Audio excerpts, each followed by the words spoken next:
Alright, let's start off with signing up for the cloud from the desktop. So if you go to agribentics.com, and if you look at the top right hand corner, there's a button allowed to log in to the cloud service. So if I go up to that button, click on it, it'll take you to the cloud service. And there's a brief description on the right hand side on how to set up with instructions here.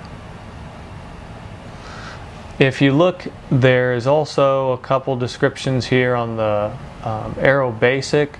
The free version is just think in terms of another backup. The Pro version would work with two grain carts sharing information at the same time. So if you have multiple grain carts, this is something to definitely think about, because you could see how much you're putting on a certain truck at a certain time, and then that would give you the capability to see how much more you need to put on that truck. So it would be a time saver if you had this cloud option. The web access is a free access point. The devices, so any other device, say phone, iPad, tablet, you will need a subscription to feed that information if you want to view it live. So for example, if I have two grain carts, I want to share information out in the field to see how much grain we need to top off of a truck, for example, you will have to have the cloud service, and that would be $99 per device. So you'd have two subscriptions, and those subscriptions we'll get into a little bit more later on the fine details.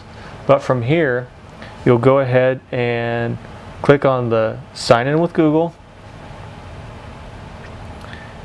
And then if you have a specific email address that you've already signed in with, or that you use on a frequent basis, you can go ahead and select allow. If you haven't, I suggest setting up your email ahead of time, and then you can sign in with it. And then go allow. And then you'll gain access to your account. You can sign in with any email address. If it's not affiliated with Google, you can still sign in with that email address. It's just whichever one you want to use would be beneficial. This is set up and works with Google.